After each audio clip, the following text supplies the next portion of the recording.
Hi, I'm Tina Evans here at OCALI with Shauna Benson from the Teaching Diverse Learners Center. Welcome everybody to OCALICONLINE. Thanks for being here, Shauna. I'm really excited to hear from you about how we can help educators adapt their curriculum materials to be more accessible for students. Absolutely. I'm super excited for this conversation. You know, it certainly is a passion of myself personally as an educator and definitely for the center. It's great to spotlight some of this. Talk about this math lesson and how math can be adapted for our learners. Yeah. And so you've got a lot of fun things here. I know lots of people dread math, but all this stuff looks so fun and looking forward to hearing about how it can be used. Okay. Well, you're right, for sure. Math is one of those subject areas where I think people are a little intimidated and sometimes apprehensive, and sometimes people even talk about their own math skills, like, I'm not good at math. They'll just, and kids, I've heard kids say that too. Yeah. And I think some of that has to do with just their insecurity. Maybe they don't really feel confident in the math that they've learned or that they're learning. And so we're here to show some strategies, maybe tools that could boost confidence, boost understanding, and for some students, boost their access to actually physically participate in those math lessons too. So great.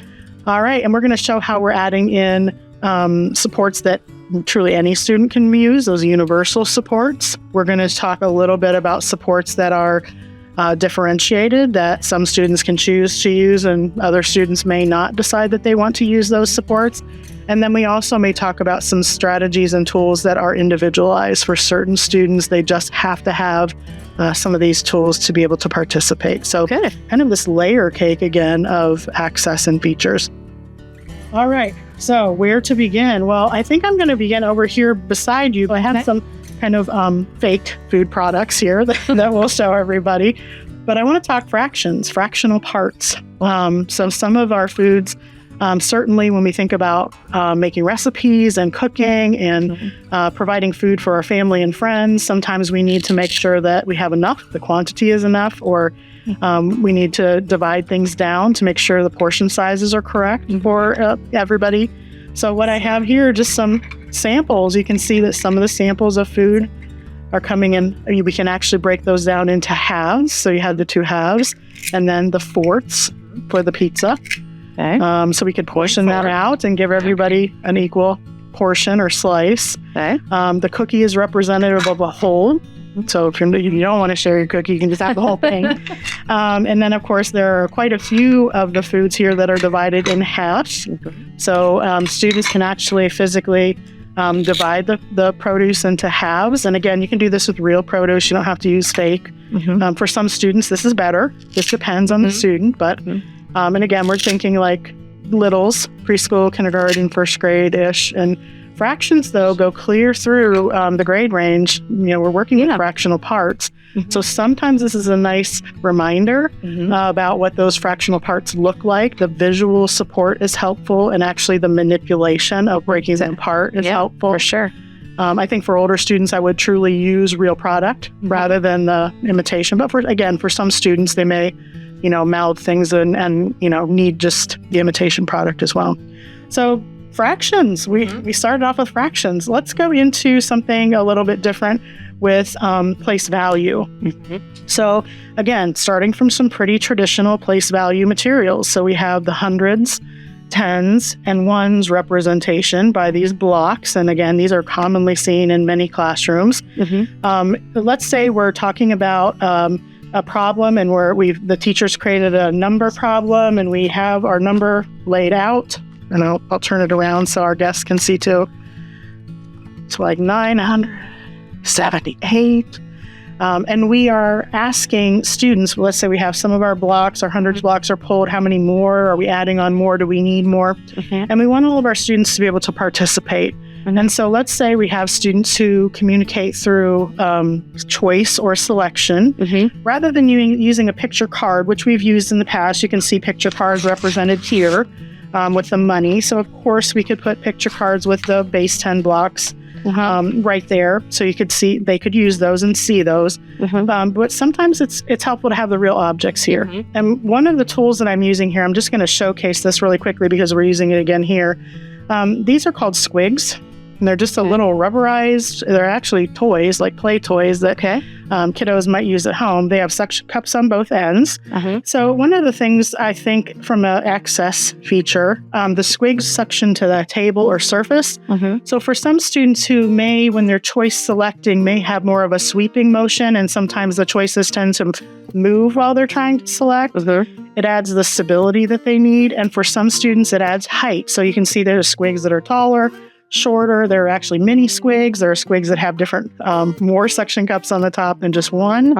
Left and right squig. So if a student has a dominant side or hand, they could, be appropriately placed there. So some things will actually suction cup right on top, or you can add a little piece of Velcro to the materials.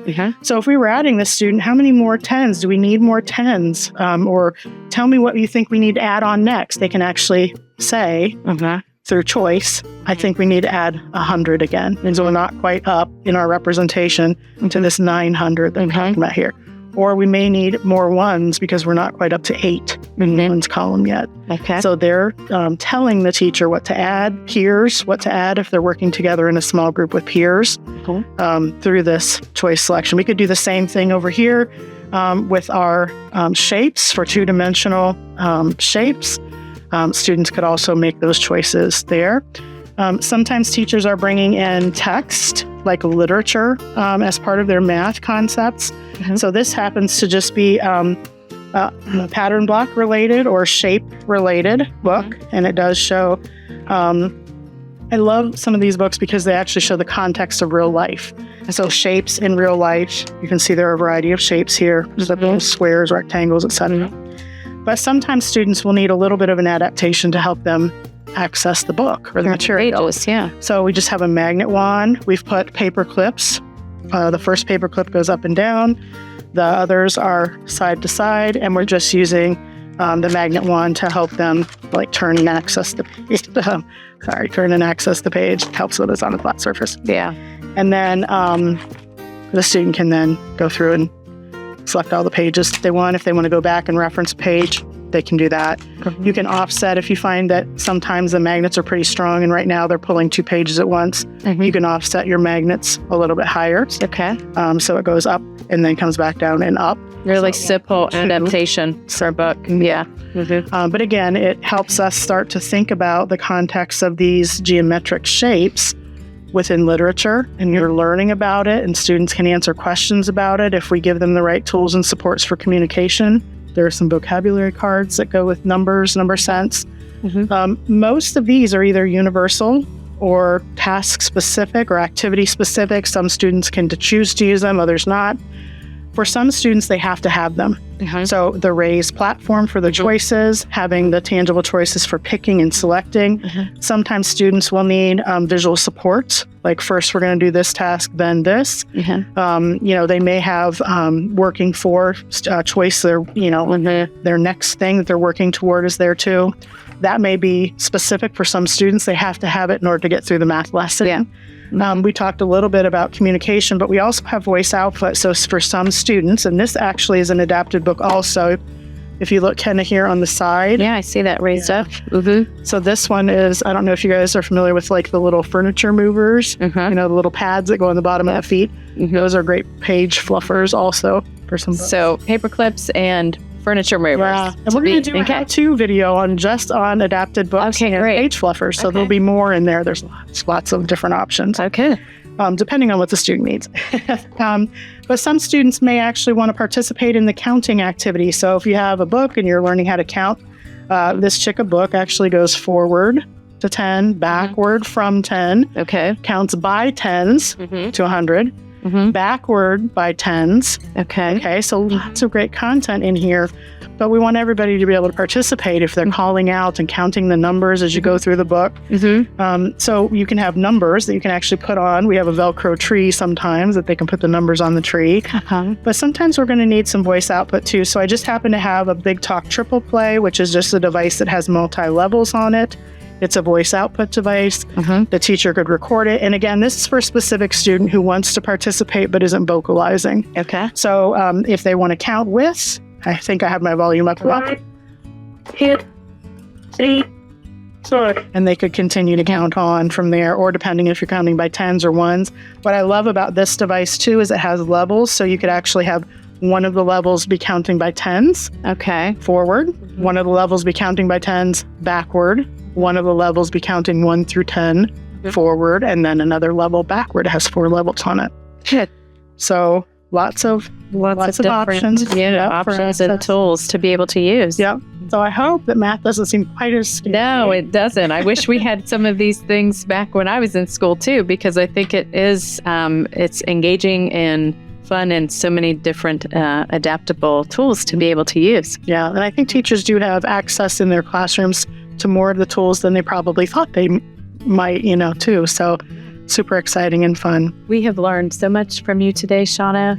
If you could just tell us a little bit more about where people can learn more. Sure, absolutely. So a lot of these ideas, examples that I've shared, some of their lesson plans that go along with some of these examples are available on the Literacy Access website. So how to related to how to teach spelling, reading, writing, those kinds of things.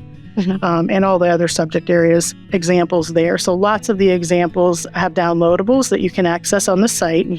But a lot of materials, including the materials, these materials are loaded into kits here in OCALI's Lending Library in Ohio. So it's a statewide resource that any person in Ohio can access and use with individuals who may need some of these adaptations. And a lot of what I like about the Lending Library tools is teachers don't have to buy all the materials themselves. It gets super expensive. I mean, I know personally how expensive it can be purchasing everything for your room to teach, one time a year. So the Lending Library helps to get materials in the hands of teachers without buying. And the other feature that I really love is teachers can try the material. Try it out, with certain kids to see if, is this going to provide access or should we try something else? So it gives that nice opportunity for teachers to really get hands-on with kids and try things before they buy them. Right. Yeah. Great. Thanks so much. Thank you. Taking us on this journey and being here today to chat through things. And appreciate it. Thank you.